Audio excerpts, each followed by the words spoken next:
హరే కృష్ణ. ఈరోజు లెవెల్ 2 భగవద్గీత యథాతథం క్లాస్కి అందరికీ కూడా ఇస్కాన్ శ్రీ శ్రీ రాధా గోవింద ఆలయం తరపున స్వాగతం సుస్వాగతం. హరే కృష్ణ. ఓం జ్ఞానతిమిరాంధస్య జ్ఞానాంజనశలాకయా చక్షుర్మిలితం యేన తస్మై శ్రీ గురవే నమః. చైతన్యమనోభీష్టం తం యేన తలే స్వరూపం దదాతి స్వపదాంతి. వందేహం శ్రీగురో శ్రీయుతపదకమలం శ్రీగురూన్ వైష్ణవాంశ శ్రీరూపం సాగ్రజాతం సహగణ రఘునాథాన్వితం తం సజీవం సాద్వైతం సావధూతం పరిజన సహితం కృష్ణ చైతన్యదేవం శ్రీ రాధా కృష్ణ పాదాన్ సహగణ లలితా శ్రీ విశాఖాన్వితాంశ. నమో ఓం విష్ణుపాయ కృష్ణ ప్రేష్టాయ శ్రీమతే భక్తి వేదాంత స్వామిన్ ఇతి నామినే. నమస్తే సారస్వతే దేవే గౌరవాణి ప్రచారిణే నిర్విశేష శూన్యవాది పాశ్చాత్యదేశతారిణే. నమో మహావదన్యాయ కృష్ణ ప్రేమదాయతే కృష్ణాయ కృష్ణ చైతన్య నామ్నే గౌరత్విషే నమః. హే కృష్ణ కరుణా సింధో దీన బంధో జగత్పతే గోపేశ గోపికా కాంత కాంతమోస్తుతే. ఔరాణి ఆదేశ్వరి వృషభానుసుతే దేవి ప్రణమామి హరిప్రియే. వాకల్పతరుభ్యశ్చ కృపా సింధుభ్యేవ చ పతితానాం పావనేభ్యో వైష్ణవేభ్యో నమో నమః. శ్రీకృష్ణ చైతన్య ప్రభు నిత్యానంద శ్రీ అద్వైత గదాధర శ్రీవాసాది గౌరభక్త. హరే కృష్ణ కృష్ణ కృష్ణ హరే హరే రామ హరే రామ రామ రామ హరే హరే. హరే. సో భగవద్గీత యథాతథము అవగాహన లెవెల్ 2 కార్యక్రమంలో ఈరోజు మరి భగవద్గీత 3వ విభాగమైనటువంటి తృతీయ భాగమైనటువంటి జ్ఞానయోగంలోనికి ఈరోజు మనము ఎంటర్ అవుతూ ఉన్నటువంటిది. మొదటి 6 అధ్యాయాలు వాటిలో అంటే అవి కర్మయోగాలుగా చెప్పబడేటువంటి వాటిలో శ్రీ భగవాను మరియు ప్రకృతి వాటి యొక్క స్వభావము వాని మధ్య గల సంబంధంతో పాటు భక్తి యోగాన్ని కూడా వివరించారు. సో కర్మను అనుసరించుట భక్తి మార్గానికి ఎట్లు దారి చూపుతుందో అనేటువంటిది మనకి మొదటి 6 అధ్యాయాల్లో చూపబడినటువంటిది. ఇక జ్ఞాన సమపార్జన ద్వారా భక్తి మార్గానికి ఎట్లు చేరుకోవచ్చో లేదా ఏ విధంగా భక్తి మార్గానికి దారి తీస్తుందో 6 అధ్యాయాలలో చూపబడినటువంటిది. సో ఇప్పుడు వాటిలోకి మనము ఎంటర్ అయినటువంటి 3వ విభాగము. ఎందుకంటే ఈ చివరి 6 అధ్యాయాలలో శ్రీకృష్ణ భగవానుల వారు భక్తి మిశ్రమమైనటువంటి జ్ఞానాన్ని వివరిస్తూనే పరోక్షంగా కేవలము భక్తిని అత్యున్నతమైనదిగా చూపెడుతూ అంశాన్ని చూస్తూ ఉన్నాం. సో ఇక ఈ 13వ అధ్యాయంలో శ్రీకృష్ణ భగవానుల వారు శరీరము, జీవుడు, మరియు ప్రకృతి యొక్క జ్ఞానాన్ని తెలియచేస్తూ ఉన్నటువంటి అంశాలు చెప్పుకున్నట్లుగా విభాగము, కర్మయోగము 1 నుండి 6 అధ్యాయాలకు. సో వాటిలో మరి శ్రీకృష్ణ భగవానుడు, జీవుడు, భగవానుడు ప్రకృతి యొక్క స్వభావాన్ని తెలియచేసినటువంటిది మొదటి 6 అధ్యాయాలలో. ఇక మధ్యలో ఉన్నటువంటి 6 అధ్యాయాలు ఏవైతే ఉన్నాయో అది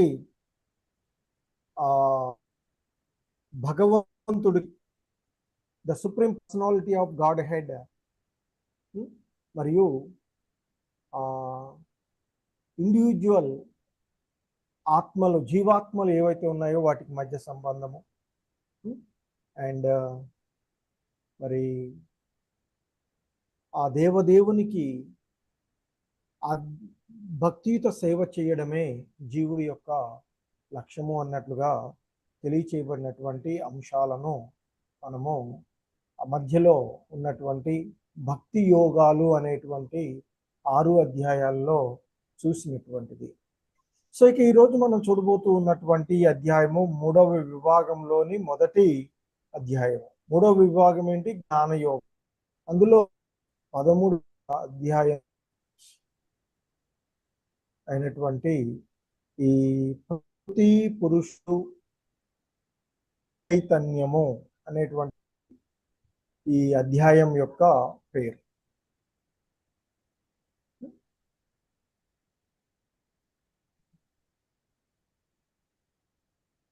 సో ఇక్కడ అర్జునుడు అడుగుతూ ఉన్నాడు. అర్జునుడు ఒక 6 ప్రశ్నలు ఇక్కడ ఈ శ్లోకంలో వేసేటువంటి ప్రశ్నలు. హరే కృష్ణ. వైఎస్ లక్ష్మీ మాతాజీ ఉన్నారా? ఉన్నారు ప్రభుజీ. ప్రణామాలు ప్రభుజీ. అర్జున ఉవాచ ప్రకృతిం పురుషం చైవ క్షేత్రం క్షేత్రజ్ఞమేవ చ ఏతద్వేదితుమిచ్ఛామి జ్ఞానం జ్ఞేయం చ కేశవ. హరే కృష్ణ ప్రభుజీ. సో అర్జునుడు ఇక్కడ ఆ కృష్ణ భగవానుల వారిని, ఓ ప్రియమైన కృష్ణ, ప్రకృతి మరియు పురుషుడు అంటే ఆనందించేవాడు పురుషుడు. ఈ భౌతిక ప్రకృతి అలాగే పురుషుడు భోక్త ఆనందించేవాడి గురించి, అలాగే క్షేత్రము మరియు క్షేత్రం తెలిసినటువంటి వాడి గురించి, అంటే దేహము దేహాన్ని ఎరిగినటువంటి వాడి గురించి, జ్ఞానము మరియు జ్ఞాన విషయము అదే జ్ఞేయము, ఈ అంశాలను గురించి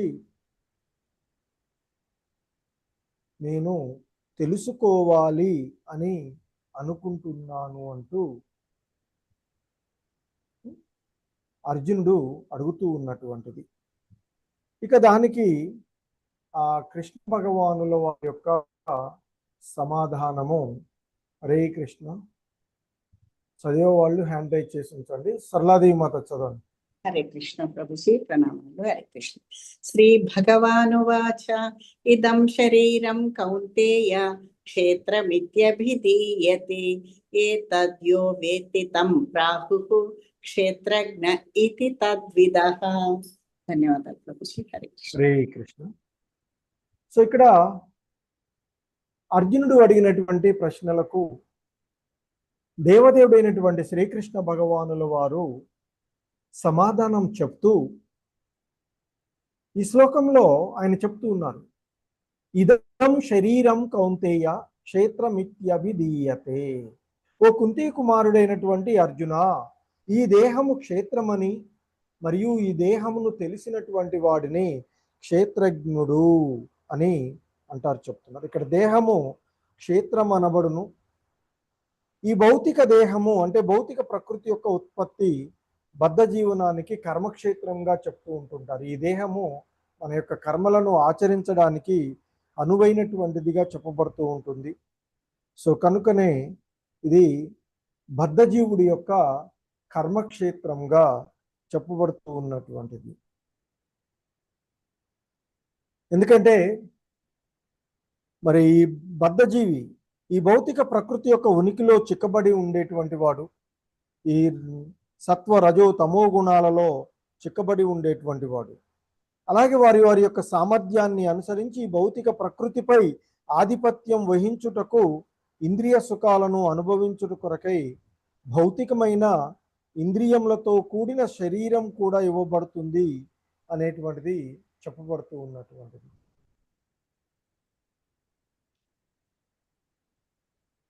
సో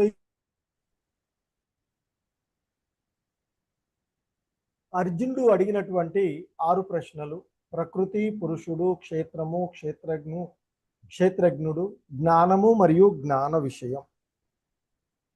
సో ఇక హైమావతి మాతాజీ. కృష్ణ ప్రభుజీ.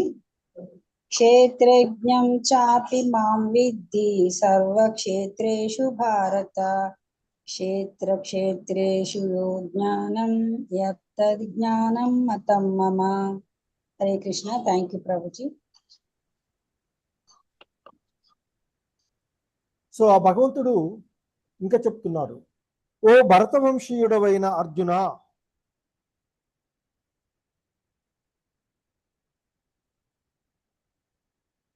అన్ని దేహాలలో నేను క్షేత్రజ్ఞుడిని కూడా నీవు తెలుసుకొనవలెను. అంటే కృష్ణుడు కూడా క్షేత్రజ్ఞుడు అనేటువంటి విషయాన్ని ఈ శ్లోకంలో చెప్తున్నారు. అందుకే ఇక్కడ చెప్తున్నారు, అన్ని దేహాలలోనూ నేను క్షేత్రజ్ఞుడని కూడా నీవు తెలుసుకోవలసినది అంటూ చెప్తూ ఉన్నటువంటి అంశము. ఎందుకంటే ఈ శరీరము మరియు దానిని తెలిసినటువంటి వాడిని అర్థం చేసుకోవడమే జ్ఞానము. ఇది నా యొక్క అభిప్రాయము అంటూ చెప్తున్నారు. ఎందుకంటే క్షేత్రము లేదా దేహము భౌతిక మరియు అశాశ్వతమైనప్పటికీ కూడా అయినది అని చెప్పబడుతుంది. అయినా కూడా మరి క్షేత్రజ్ఞుడు దేహమును గురించి మరి తెలిసిన వాడే శాశ్వతుడు. ఈ దేహమే తాను అని భావించేటువంటి వాడు దేహమును గురించి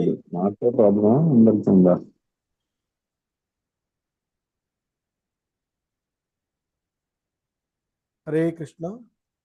సో ఈ దేహమే తాను అనేటువంటి భావనలో ఎవరైతే ఉంటారో దేహం గురించి తెలుసుకోజాలడు అని చెప్తారు. వాస్తవానికి అతడు దేహం యొక్క నిజ స్వభావమును మరి దాని యొక్క విధిని గూర్చి తెలియనటువంటి కారణంగానే ఆ విధంగా మాట్లాడుతూ ఉన్నారు అన్నటువంటిది చెప్పే విషయము. సో ఇక్కడ మరి శ్రీకృష్ణుడు క్షేత్రజ్ఞుడైనటువంటి విషయం. ఎందుకంటే మరి ఆ ఋషికేశుడైనటువంటి శ్రీకృష్ణుడు సర్వదేహాల ఇంద్రియాలను నియంత్రించేటువంటి వాడు. మరి దేహమును ఎరిగినటువంటి ఇరువురిలో పరమాత్మ ప్రధాన క్షేత్రజ్ఞుడుగా, సర్వక్షేత్రజ్ఞుడుగా ఆయన్ని తెలుసుకుని ఉండాలి అని చెప్తారు.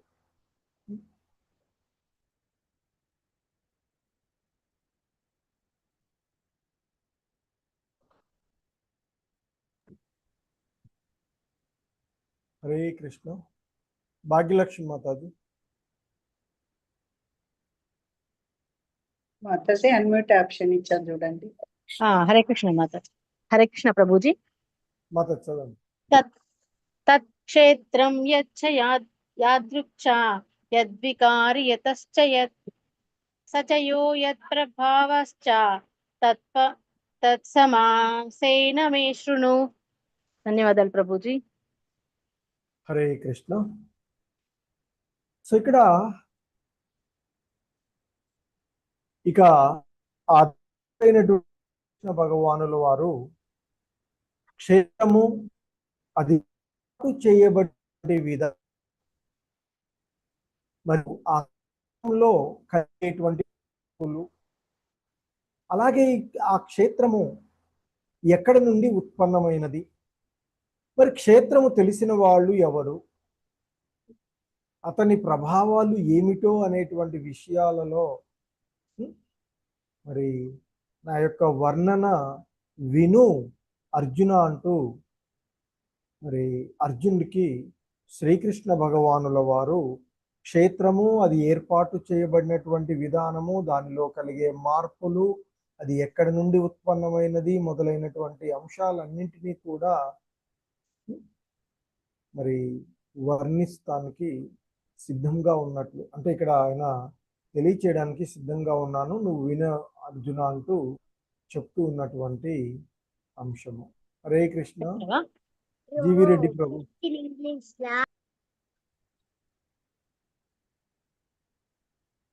ఓకే, విజయ మాతాజీ చదవండి. గురుజీ చదవమంటారా? చదవండి ప్రభుజీ. హరే కృష్ణ. ఋషిభిర్ బహుదా గీతం ఛందోభిర్వివిధై పృథక్ బ్రహ్మసూత్ర ప్రదైశ్చైవ హేతుమర్భిర్ వినిశ్చతైః. హరే కృష్ణ ప్రభుజీ. హరే కృష్ణ ప్రభు. సో ఇక్కడ ఇంకా చెప్తూ ఉన్నటువంటి అంశాలు ఏంటంటే, క్షేత్రజ్ఞు గురించినటువంటి ఆ జ్ఞానము వివిధ వేద గ్రంథములలో పలువురు ఋషుల చేత వివరించబడి ఉన్నది. ఎన్నో వేద సూత్రాలలో, ప్రత్యేకంగా బ్రహ్మసూత్రాలలో ఇది సహేతుకంగా మరియు హేతుబద్ధకంగా వివరించబడినది అంటూ చెప్తూ ఉన్నటువంటి అంశాలు. సో ఎందుకంటే ఇంతకుముందు శ్రీకృష్ణ భగవానుల వారు చెప్పినట్లుగా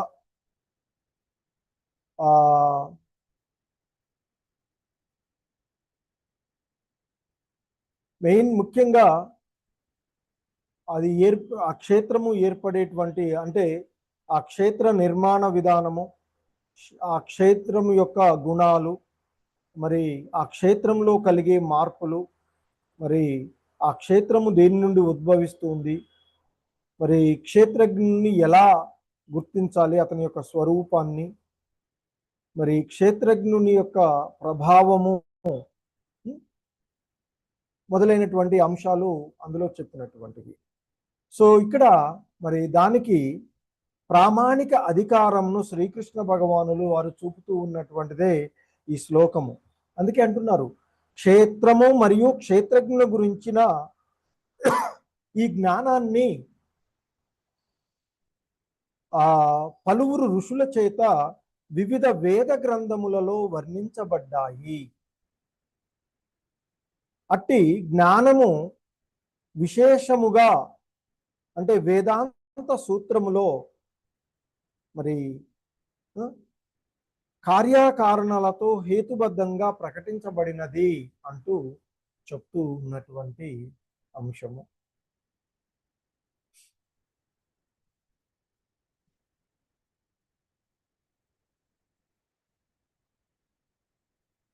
హరే కృష్ణ.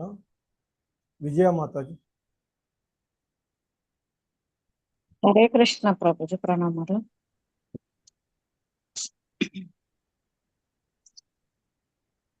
మహాభూతాన్యహంకారో బుద్ధిరవ్యక్తమేవ చ ఇంద్రియాణి దశైకం చ పంచచేంద్రియగోచరః ఇచ్ఛా ద్వేషః సుఖం దుఃఖం సంజాతశ్చేతనా ధృతిః ఏతత్ క్షేత్రం సమాసేన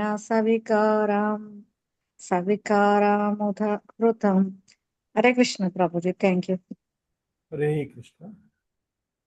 సో ఇక్కడ ఈ క్షేత్రము గురించినటువంటి అంశాన్ని, అంటే ఆ క్షేత్రము అనేటువంటిది, క్షేత్రము ఈ 24 తత్వములతో అంటే మూలకాలతో క్షేత్రము లేదా ఈ భౌతిక శరీరము 24 అంటే భౌతిక ప్రకృతి యొక్క 24 తత్వాలని కలిగి ఉన్నది అనేటువంటిది చెప్పబడుతూ ఉన్నటువంటిది. అందులో మనకి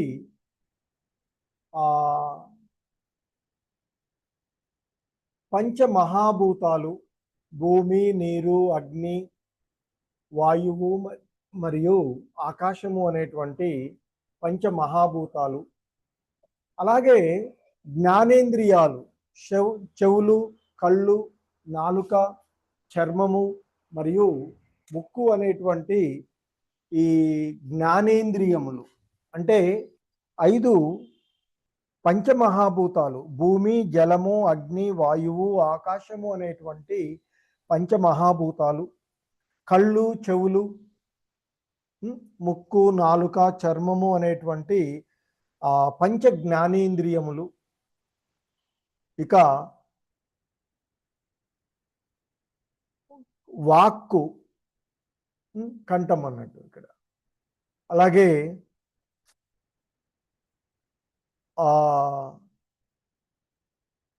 చేతులు, కాళ్ళు, జననాంగములు మరియు గుదము అనేటువంటి అంటే వాక్కు అంటే కంఠం, మన యొక్క మాటలు అలాగే చేతులు, పాదాలు, గుదము, అలాగే జననేంద్రియాలు, జననాంగాలు అనేటువంటి పంచ కర్మేంద్రియాలుగా చెప్తూ ఉంటుంటారు వీటిని. ఇవేమో పంచ జ్ఞానేంద్రియాలు, ఇవి పంచ మహాభూతాలు, ఇవి పంచ కర్మేంద్రియాలు.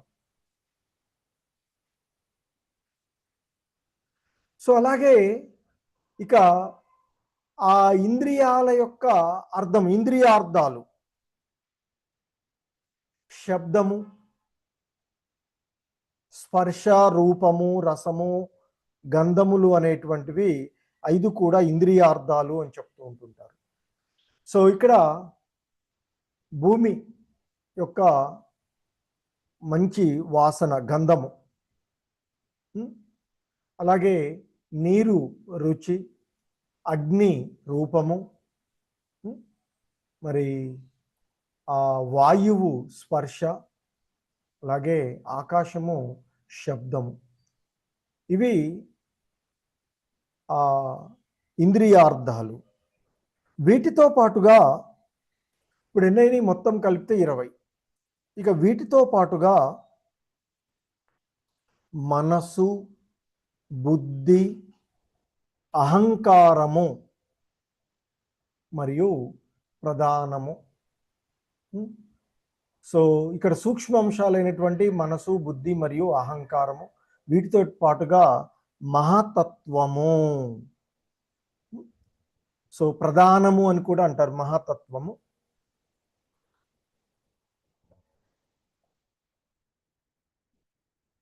ఈ మొత్తము 24 తత్వముల నిర్మితమే శరీరం. మొత్తం 24 మూలకాలతో ఉన్నటువంటిది ఇక్కడ ఈ శరీరము చెప్తూ ఉన్నట్టు. ఎందుకంటే ఈ 24 అంశాలతో కూడినటువంటి సముదాయమే కర్మక్షేత్రం. ఎందుకంటే జీవుడి యొక్క మరి ఆ కోరికలను నెరవేర్చుకోవడానికి లభించినటువంటిదే ఈ కర్మక్షేత్రం. మరి ఈ కర్మక్షేత్రంగా పిలువబడేటువంటి ఈ 24 అంశాలు విశ్లేషణాత్మకంగా మనకి అధ్యయనం చేసినట్లయితే ఆ కర్మక్షేత్రాన్ని గూర్చి మానవునికి పూర్తిగా తెలుస్తూ ఉంది అనేటువంటిది చెప్తూ ఉన్నటువంటి అంశాలు. సో ఇక్కడ ఇంకా మనకి చెప్తారు, శరీరం నందలి మార్పులు లేదా గుణాలు. అంటే ఇక్కడ మనకి 7వ శ్లోకంలో చెప్పబడుతూ ఉంటుంది, ఇచ్చ ద్వేష అంటూ. ఇచ్చ, ద్వేషము, సుఖము, దుఃఖము 24 అంశాలతో కూడిన సముదాయమే సముదాయము. అలాగే జీవ లక్షణం అంటే చేతనము, మరియు విశ్వాసము ధృతి అనునవి సంగ్రహంగా అంతఃప్రక్రియలుగా చెప్తూ ఉండేటువంటి అంశాలు. అంటే ఇక్కడ ఇవ్వబడినటువంటి లక్షణాలు ఏవైతే ఉన్నాయో అవి సమగ్రమై కావు అనుకుంటారు. ఎందుకంటే ఇతరటువంటి సంఘము, విశ్వాసము, విశ్వాస రాహిత్యము, పట్టుదల లేకపోవడము, వినయము, భయము మొదలైనవి కూడా ఉన్నటువంటి మరి ఇవన్నీ మనసు నుండి ఉత్పన్నమయ్యేవిగా చెప్తుంటారు. మరి ఈ దేహం జన్మించుట, పెరుగుట స్థితి మనకెందుకంటే ఈ దేహము అనేటువంటిది ఉద్భవిస్తుంది, తర్వాత పెరుగుతూ ఉంది, తర్వాత కొంతకాలము స్థితిని కలిగి ఉంటుంది, ఇక తదుపరి ఇతర దేహములను సృజించుట, క్షీణించుట, చివరికి నశించుట అను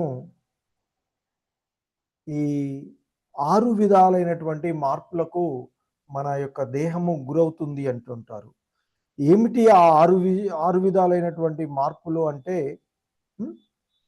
మరి జన్మించడము, తదుపరి కొంతకాలం పెరగడము, ఆ తర్వాత స్థిరంగా ఉండడము కొంతకాలము, తదుపరి ఇతర జీవులను సృష్టించడము, చివరికి ఆ క్షీణించిపోయినటువంటి ఈ దేహము చివరికి నశించిపోతూ ఉంటుంది. సో ఇక మనకి ఈ అధ్యాయంలోని 8 నుండి 12 వరకు కూడా జ్ఞానము అంటే జ్ఞాన సమపార్జన విధానాన్ని తెలియచేస్తూ ఉన్నటువంటిది. ఎందుకంటే అర్జునుడు అడిగినటువంటి 5వ ప్రశ్నకు సమాధానంగా ఇక్కడ నుంచి మొదలవుతూ ఉన్నటువంటిది. ఎందుకంటే అర్జునుడు అడిగినటువంటి 5వ ప్రశ్న అయినటువంటి జ్ఞానము, దానికి మరి జవాబు ఎంతో వివరణంగా ఉన్నటువంటిది. ఎందుకంటే ఇంతకుముందు చెప్పినట్లు 13వ అధ్యాయంలోని 3వ శ్లోకం నందు చెప్పబడినట్లుగా వివిధ దేహాంగము అంటే ఇక్కడ దేహము, ఆత్మ, పరమాత్మ మరి వారిని గురించి తెలుసుకోవడమే జ్ఞానం అనబడుతుంది అని చెప్తారు. మరి అటువంటి జ్ఞాన సమపార్జనకు నిజమైనటువంటి విషయము వినయంతో ఉండడము. అందుకే ఆయన జ్ఞానం యొక్క లక్షణాలను చెప్తూ అమానిత్వం, అదంబిత్వం, అహింసా, క్షాంతిరార్జవం, ఆచార్యోపాసనం చౌచం, స్థైర్యమాత్మ వినిగ్రహ. సో ఇంకా చెప్తూ ఉన్నటువంటి అంశాలలో హరే కృష్ణ. సరళదేవి మాతాజీ చదువుతుంది.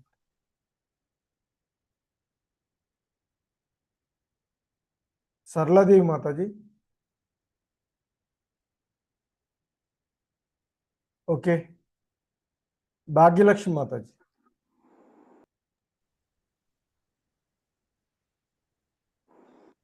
అమానిత్వమదంభిత్వం, అహింసా, క్షాంతిరార్చవం, ఆచార్యోపాసనం శౌచం, స్థైర్యమాత్మ వినిగ్రహః, ఇంద్రియార్థేషు వైరాగ్యం, అనహంకార ఏవ చ, జన్మ మృత్యుజరా వ్యాధి దుఃఖదోషానుదర్శనం, అసక్తిరనభిష్వంగః పుత్రదారగృహాదిషు, నిత్యం చ సమచిత్తత్వం ఇష్టానిష్టోపపత్తిషు, మయి చానన్యయోగేన భక్తిరవ్యభిచారిణి, వివిక్తదేశ సేవిత్వం అరతి జన సంసది అధ్యాత్మ జ్ఞాన నిత్యత్వం తత్వజ్ఞానార్థ దర్శనం ఏతజ్ఞానమితి ప్రోక్తం అజ్ఞానం యదతో అన్యథా. ధన్యవాదాలు ప్రభుజీ. హరే కృష్ణ. ఇక్కడ చెప్పబడుతున్నటువంటి అంశం అమృత్వం శ్లోకంలో చెప్పబడింది. వినమ్రత. ఏంటి వినమ్రత అంటే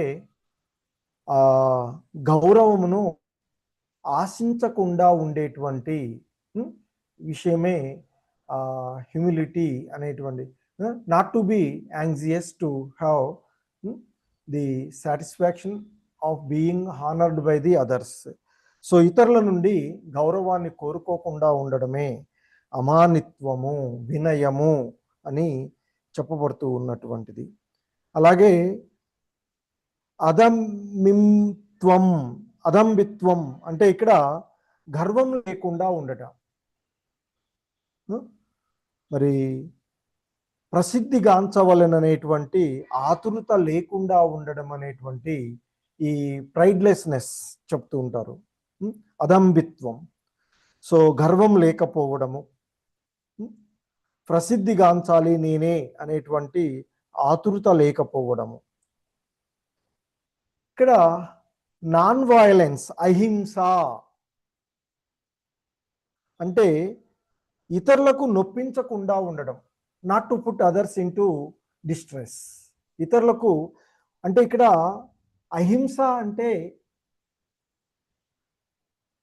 ఏదో జీవులను వధించకుండా ఉండడం ఒకటే అని కాదు. ఇక్కడ ఏ జీవికి కూడా ఇతరులను నొప్పించితే అది కూడా హింసే అవుతుంది అని చెప్తుంటారు. సో కాబట్టి నాన్ వైలెన్స్ అనే ఎవరిని మరి నొప్పించకుండా ఉండడము అనేటువంటిది చెప్తూ ఉన్నటువంటిది. సో మరి ఇక టాలరెన్స్, క్షాంతి అంటే ఇక్కడ ఆర్జవం అంటే ఇక్కడ క్షాంతిరార్జవం అని చెప్పబడుతుంది. సహనము అంటే ఇతరుల నుండి కలుగేటువంటి గౌరవము అగౌరవాలని సహించగలగడమే క్షాంతి, సహనము అని చెప్తూ ఉంటుంటారు. ఇక రుజుత్వం, ఆర్జవం, రుజుత్వం దాపరికం లేకుండా సత్యమనే పలికేటువంటి విషయం ఏదైతే ఉందో అది మరి రుజుత్వము అని చెప్పబడుతూ ఉండేటువంటిది. మరి ఇంకా చెప్తూ ఉన్నారు ఆచార్యోపాసనం చౌచం, ఒక ప్రామాణికమైనటువంటి గురువును సేవించుట, అనుకువతో ఆయనను సేవించుట. ఇక శుచిత్వం, ఈ శుచిత్వము అనేటువంటిది మనకి ఆధ్యాత్మిక విధానంలో చాలా ముఖ్యమైనదిగా చెప్తూ ఉంటుంటారు శ్రీల ప్రభుపాదుల వారు. వారి భాష్యాల్లో ఈ శుచిత్వము అనేటువంటిది బాహ్య అంతరలుగా శుచిత్వాన్ని కలిగి ఉండాలి అంటూ చెప్తూ ఉంటుంటారు. ఎందుకంటే అంతర్బాహ్యాలలో లోపల అంటే మనసు శుభ్రంగానే ఉండాలి, బాహ్యంగా అంటే శరీరం కూడా శుభ్రంగానే ఉండాలి అనేది ఇక్కడ చెప్పబడుతూ ఉన్నటువంటి అంశము. సో వాస్తవానికి శ్రీల ప్రభుపాదుల వారు the cleanliness is next to the God అని చెప్తూ ఉంటుంటారు. ఈ శుచిత్వం అనేటువంటిది భగవంతుని తర్వాత అదే అతి ముఖ్యమైనది ఆధ్యాత్మిక విషయాలలో అనే విషయాన్ని ఇక్కడ మనకి తెలియచేస్తూ ఉంటుంది. సో అలాగే ఇంకా చెప్పటువంటి దానిలో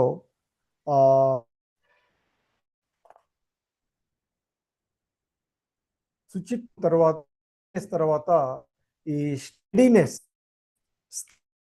అని చెప్తారు. స్థిరత్వం. సో అంటే ఇక్కడ మనకి ఆ ఆధ్యాత్మిక జీవనమునందు పురోగతిని సాధించవలైనటువంటి ఒక దృఢమైనటువంటి నిశ్చయాన్ని కలిగి ఉండాలి అనేది చెప్పబడుతూ ఉన్నటువంటిది ఇక్కడ. స్టడీనెస్, స్థైర్యం లేదా స్థిరత్వం. సో ఆధ్యాత్మిక జీవితాలలో మనకి కలిగేటువంటి ఆటంకులన్నిటినీ కూడా అధిగమించి పురోగతిని సాధించాలి అనేటువంటి ఒక దృఢమైనటువంటి నిశ్చయమును కలిగి ఉండాలి అనేటువంటిది చెప్పబడుతూ ఉన్నటువంటి అంశాలు. సో ఇంకా సెల్ఫ్ కంట్రోల్, ఆత్మ నిగ్రహము అంటే హానికరమైనటువంటి దానిని దేనిని కూడా అంగీకరించకుండా ఉండడము అనేది చెప్పబడుతూ ఉంటుంటుంది సింపుల్గా.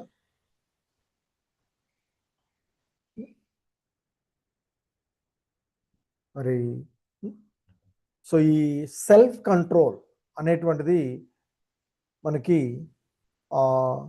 భక్తులకు అత్యంత ముఖ్యమైనటువంటి అంశంగా చెప్పబడుతూ ఉంటుంటుంది. అలాగే రెనౌన్సియేషన్ ఆఫ్ సెన్స్ ఆబ్జెక్ట్స్ అంటే ఇంద్రియార్థేషు వైరాగ్యము, ఆ ఇంద్రియాలను కంట్రోల్లో ఉంచుకునేటువంటి ఆ ఇంద్రియ భోగ వాంఛల నుండి వైరాగ్యాన్ని పొందడము. సో ఇక్కడ వైరాగ్యము అంటే ఇంద్రియ తృప్తి కలిగించేటువంటి విషయముల యందు ఆ విషయాల నుండి దూరంగా ఉండడమే వైరాగ్యంగా చెప్పబడుతూ ఉంటుంది. ఇంకా చెప్తున్నారు, అనహంకారం ఏవచ, అహంకారం ఆబ్సెన్స్ ఆఫ్ ఈగో, అహంకారం లేకుండా ఉండే అనేటువంటిది ఇక్కడ పడుతూ ఉన్నటువంటిది. అలాగే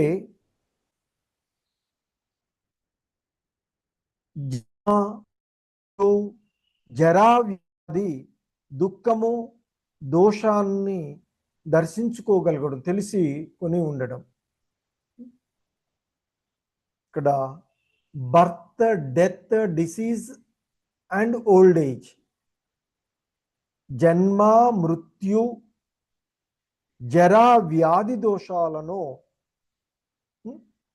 ఎరిగి ఉండడము చెప్తూ ఉన్నటువంటిది. ఇంకా చెప్తూ ఉంటుంటారు, ఆసక్తి లేకుండడము,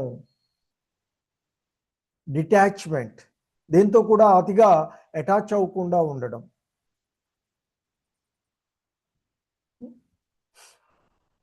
మరి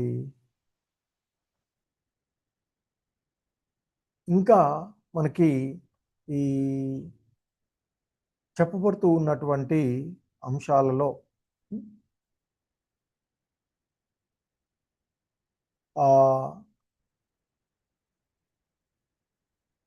పుత్రులు, భార్య,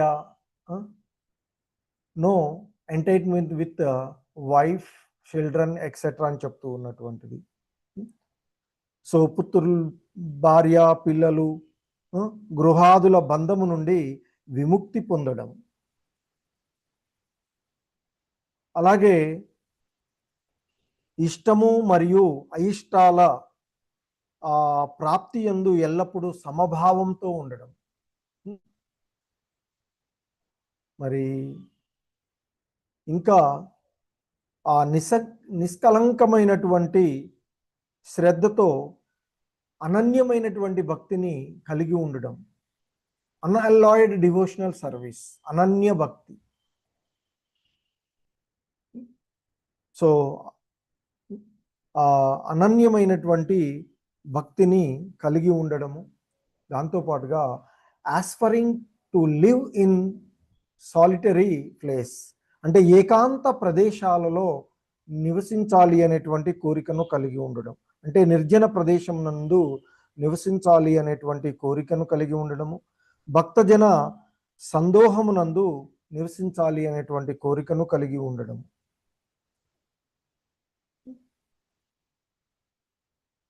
ఇంకా చెప్తున్నారు జనసామాన్యము అంటే ఈ సామాన్య జన సమూహము ఎడ అనాసక్తిని కలిగి ఉండడం.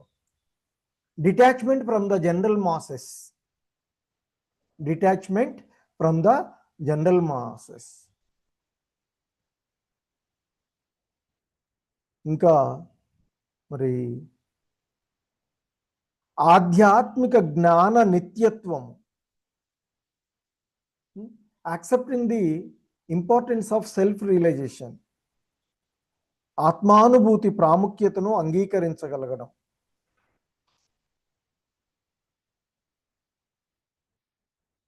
మరి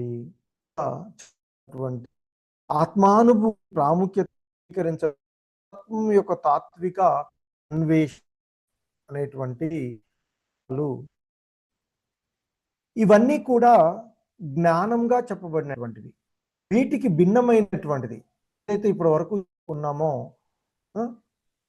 పరతత్వ తాత్విక శోధన, ఇవన్నీ కూడా జ్ఞానము అని, వీటికి అన్యమైనది ఏదైనా అజ్ఞానము అని నేను ప్రకటిస్తూ ఉన్నాను అర్జున అంటూ చెప్తూ ఉన్నటువంటిది. సో ఇక్కడ పేర్కొనబడినటువంటి ఈ 20 అంశాలు మనం భగవద్గీత బుక్ తీసుకున్నట్లయితే అందులో ఈ భాష్యము అన్ని ఇక్కడ చెప్పినటువంటి ఈ 20 అంశాలకు సంబంధించినటువంటి భాష్యాన్ని దాదాపుగా 8 నుండి 9 పేజీలలో ఆయన చాలా చక్కగా వివరించారు. వీలైనంత వరకు ఆ భాష్యాన్ని చదవడానికి ప్రయత్నం చేయండి. ప్రతి పదానికి వినయం అంటే ఏంటి, గర్వం లేకపోవడం అంటే ఏంటి, అహింస అంటే ఏంటి, ఓర్పు అంటే ఏంటి, సరళత, మంచి ఆధ్యాత్మిక గురువును ఆశ్రయించడం, ఎటువంటి గురువును ఆశ్రయించాలి, ఏ విధంగా ఆయన్ను ఆశ్రయించాలి, ఎలా ఆయనతో నడవడికను పొందాలి, ఇలా అన్ని అంశాలు, పరిశుద్ధత, స్థిరత్వము, ఆత్మనిగ్రహము, ఇంద్రియ భోగ వస్తువులను వదిలివేసుకోవడము, మిథ్య అహంకారం లేకపోవడం, ఇలా చెప్పినటువంటి ఈ 20 అంశాలు అన్నీ జ్ఞానము అని, వీటికి అన్యమైనది ఏదైనా అజ్ఞానము అని నేను ప్రకటిస్తూ ఉన్నాను అంటూ ఆ భగవంతుడు చెప్తూ ఉన్నటువంటి అంశాలు. సో ఇక మనకి ఈ 13 నుండి 19 శ్లోకాల వరకు ఆ జ్ఞేయం. హరే కృష్ణ మాతాజీ, వినిపిస్తుంది కదా క్లియర్గానే? వినిపిస్తుంది ప్రభుజీ. హరే కృష్ణ. సో ఇక్కడ జ్ఞేయం, అలాగే ఆ జ్ఞానం యొక్క లక్షణాల గురించి చెప్తూ మనకి ఇక్కడ ఆ జ్ఞాన సమపార్జన విధానాన్ని గురించి ఏదైతే వివరించారో వారు, మరి వాటి ద్వారా తెలుసుకోగలిసినటువంటి విషయం జ్ఞేయం, జ్ఞాన విషయం గురించి ఆయన బోధిస్తూ ఉన్నటువంటి అంశం. ఎందుకంటే నిజమైనటువంటి జ్ఞానం యొక్క లక్ష్యం ఏంటంటే జీవుడు లేదా జీవాత్మ ఆ దేవదేవుడైన శ్రీకృష్ణుని యొక్క ఆ స్వరూపాంశ విస్తరణలుగా మరియు ప్రాతినిధ్యము వహించేటువంటి ఆ పరమాత్మ అన్నం అనేటువంటి అంశాలుగా ఇక్కడ ఉన్నటువంటివి. సో ఏదైతే తెలుసుకోదగినటువంటి విషయాన్ని తెలుసుకోవడం ద్వారా మరి అంటే దాన్నే జ్ఞేయం అని చెప్తూ ఉంటారు. దాని ద్వారా మరి నీవు ముక్తిని అంటే అమృతతత్వాన్ని పొందగలవు అంటూ చెప్పబడుతున్నటువంటి శ్లోకం మనకి ఇక్కడ. దేనిని తెలుసుకోవడం ద్వారా నీవు అమృతతత్వాన్ని చూస్తావో అట్టి దానిని నేను వివరిస్తాను.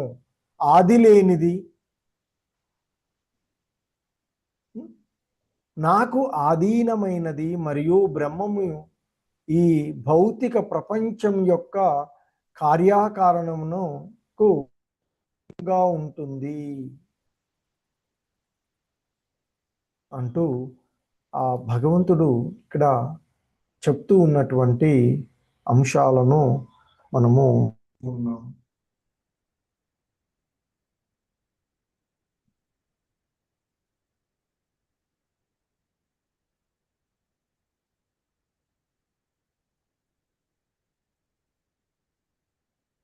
విజయ మాతాజీ.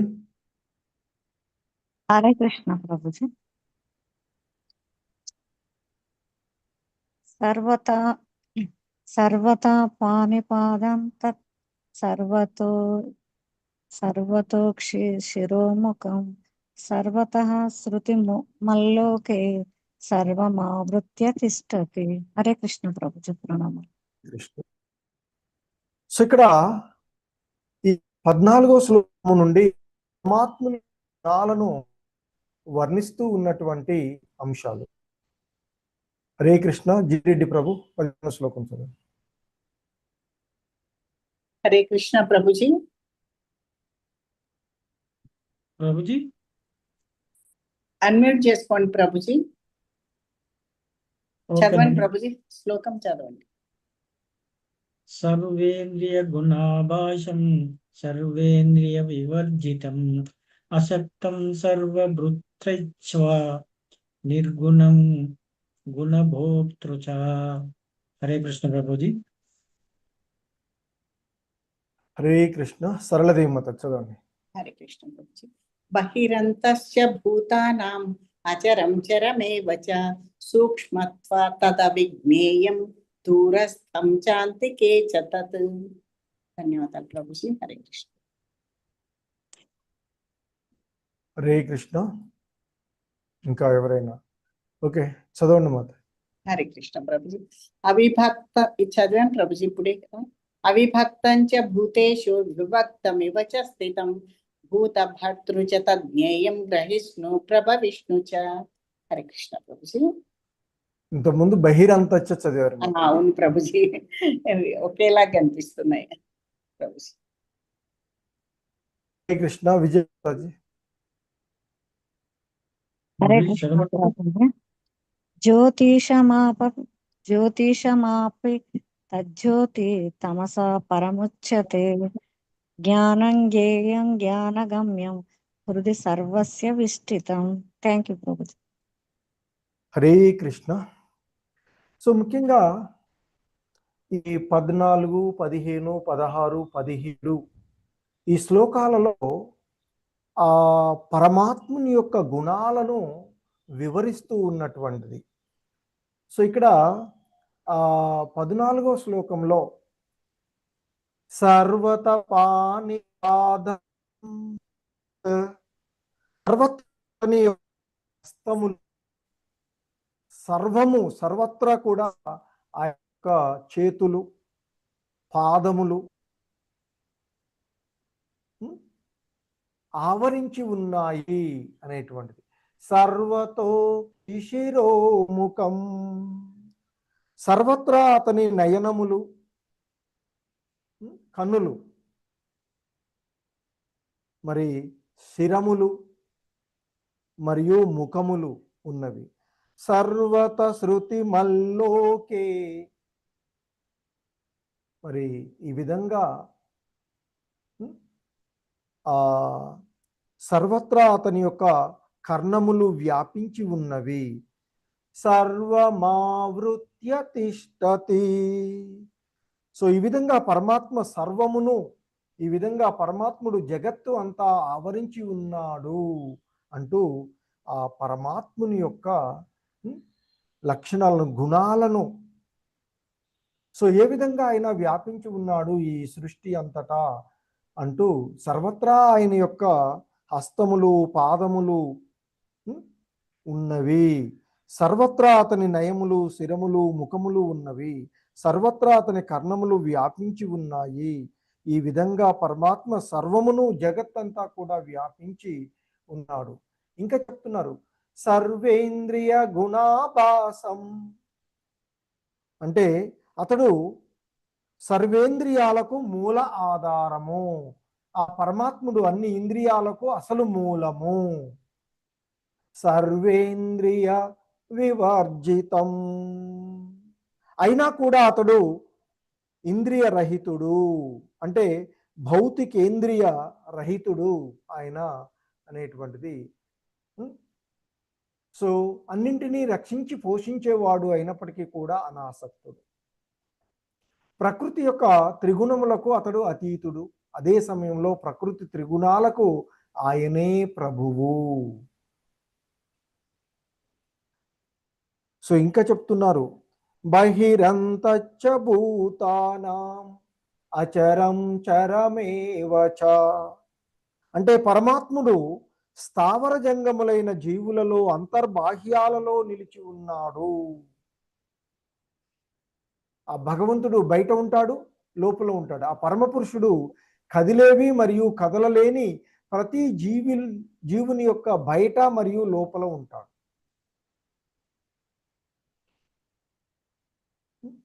అతి సూక్ష్మంగా ఉన్నందున అతను చూడడానికి లేదా తెలుసుకోవడానికి భౌతిక ఇంద్రియాల యొక్క ఆ శక్తికి మించినటువంటి వాడు. చాలా దూరంలో ఉన్నప్పటికీ కూడా ఆయన అందరికీ చాలా దగ్గరగా ఉన్నాడు అనేటువంటి విషయాన్ని మనము ఇక్కడ తెలుసుకోవలసినటువంటి. ఎందుకంటే ఆ భగవంతుడు ఉన్నాడు అనేటువంటి భావనతో మనం ఉంటే ఆయన మనతోనే ఉన్నట్లుగాను ఉంటాడు. ఎందుకంటే అదికే ఇంతకుముందు చెప్పినటువంటి దాంట్లో ఆయన ఎవరి ఎడా పక్షపాత ధోరణిలో ఉండరు, అందరి ఎడా సమత్వ భావంతోనే ఉంటారు అనేటువంటిది చెప్పబడినటువంటిది. సో కాబట్టి ఆ పరమ పురుషుడైనటువంటి శ్రీకృష్ణ భగవానులు వారు ఈ కదిలేవి కదలనివి ప్రతి జీవుని యొక్క లోపల ఉంటాడు, బయట. లోపల హృదయస్థ పరమాత్ముడుగా ఉంటాడు, బయట సర్వము ఆయన వ్యాపించి ఉన్నటువంటి కారణంగా బయట కూడా ఉంటాడు. ఆయన అతి సూక్ష్మంగా ఉన్నటువంటి వల్ల మనం మన యొక్క భౌతికమైనటువంటి వీటితో చూడడానికి వీలు లేనటువంటి వాడు. ఈ భౌతికమైన మన ఇంద్రియాల శక్తికి మించిన వాడు. సో మనము ఆయన యొక్క ధ్యాసలో, ఆయన యొక్క ధ్యానంలో నిమగ్నమై ఉంటే ఆయన మనతోనే ఉంటాడు. మనం వేరు వేరు విషయాల గురించి ఆలోచించుకుంటే ఎక్కడో మనకు దూరంగా ఉంటాడు. సో ఆ విధంగా భగవంతుడు చాలా దగ్గరగా ఉంటాడు, చాలా దూరంగా ఉంటాడు అనేటువంటిది చెప్పబడుతుంది.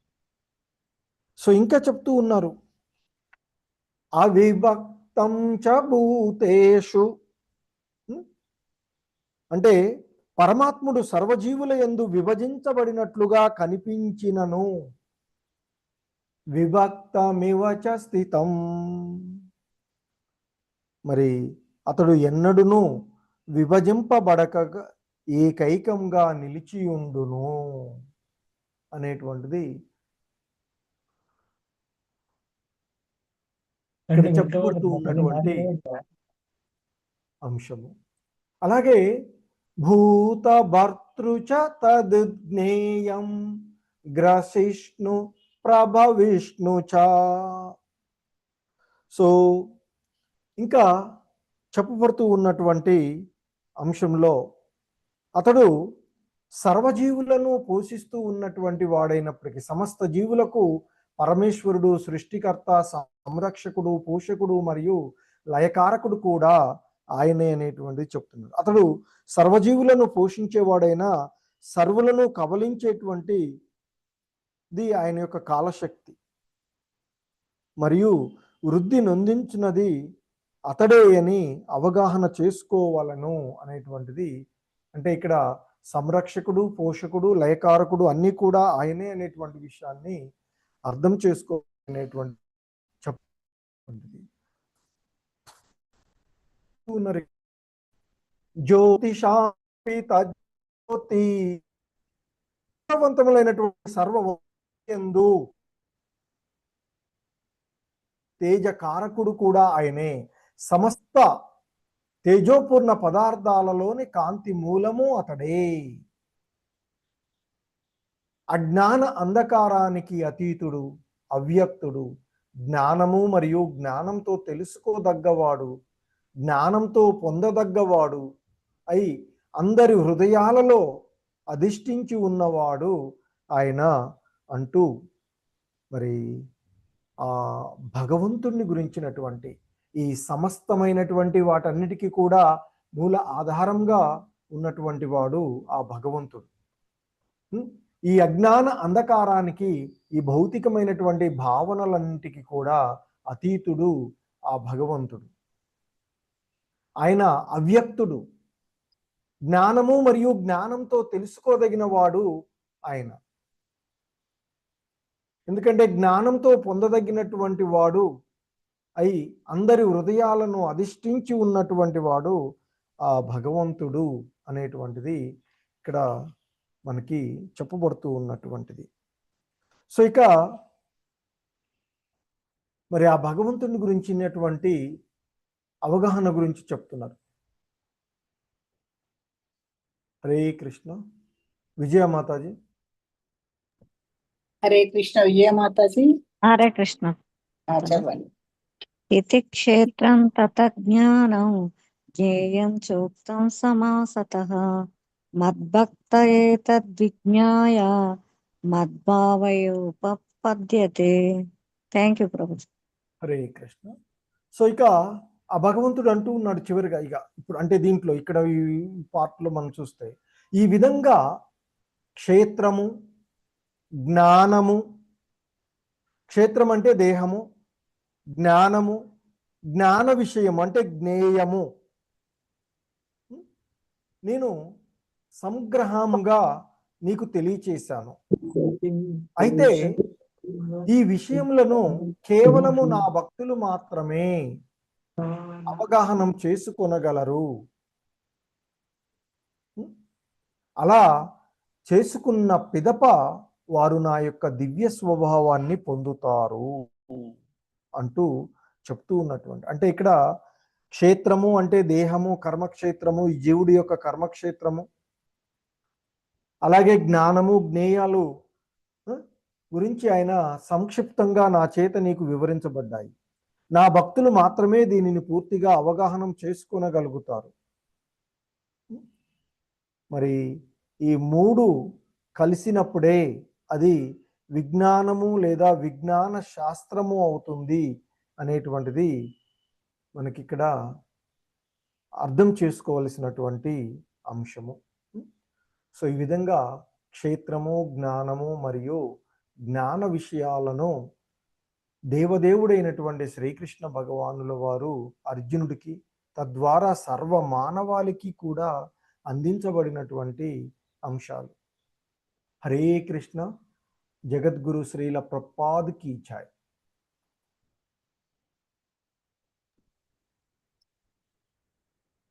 హరే కృష్ణ. ప్రభుజీస్, మాతాజీస్, ఎవరికైనా ఏవైనా సందేహాలు కానీ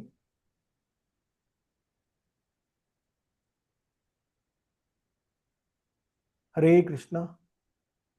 మాతాజీలు ప్రభుజీలు ఎవరికైనా ఏమైనా సందేహం ఉంటే అడగండి. హరే కృష్ణ. ఓకే మాతాజీ, ఎవరికేం లేకపోతే ఎండ్ చేసేసుకున్నాం. హరే కృష్ణ. ప్రభుజీ ఒకటి అడగచ్చా ప్రభుజీ? చెప్పండి. మాతాజీ కొత్తగా వచ్చారు, సాయి చర్విక మాతాజీ, ఈ రోజే వచ్చారు మాతాజీ. మీరు అన్మ్యూట్ చేసుకోండి మాతాజీ. రోజు వస్తారా మాతాజీ? అటెండెన్స్ ఉంటుంది మాతాజీ. మీరు రోజు వచ్చేట్టుగా ఉంటే మీకు ముందు వీడియోలు పంపిస్తాను మాతాజీ. మీరు మీ నంబర్ ఇస్తే మాతాజీ. హరే కృష్ణ. హరే కృష్ణ. మాతాజీ అన్మ్యూట్ ఆప్షన్ ఇచ్చాను చూడండి, అన్మ్యూట్ చేసుకోండి. చర్విక మాతాజీ మ్యూట్ చేసుకున్నారు. మాట్లాడండి మాతాజీ. అన్మ్యూట్ చేసుకున్నారు ఇందాక. అన్మ్యూట్ చేసుకోండి మాతాజీ. ఆప్షన్ ఇచ్చాను. చర్విక మాతాజీ రోజు వస్తారా మాతాజీ? ఇంత నుంచి వస్తాం. Okay okay Mataji. ఇప్పుడే లెవెల్ 2 జాయిన్ అయ్యారా మాతాజీ మీరు? అవును. ఓకే. కంప్లీట్ చేశారా మాతాజీ? మాతాజీ లెవెల్ 1 కంప్లీట్ అయిందా మాతాజీ?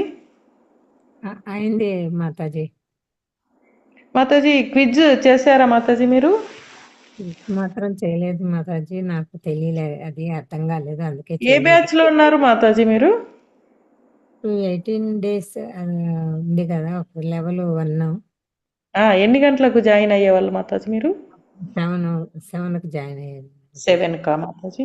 ఓకే మాతాజీ. ఓకే మాతాజీ, అవి చేయమనండి, చేసి కంటిన్యూ అవ్వమనండి, ఏమవుదు చేసి క్విజులుగా చేసుకోమనండి. ఓకే ప్రభుజీ. మాతాజీ మీరు చాట్ బాక్స్ లో మీ నంబర్ పెట్టండి మాతాజీ, లేకుంటే చెప్పండి నేను రాసుకుంటాను. నంబర్ చెప్పండి మాతాజీ. మీ ఫోన్ నంబర్ అంటే చెప్పండి మాతాజీ. మాతాజీ మీకు మళ్ళీ కాల్ చేస్తారు, మీకు అన్ని చెప్తారు. హరే కృష్ణ. చెప్పండి. 9885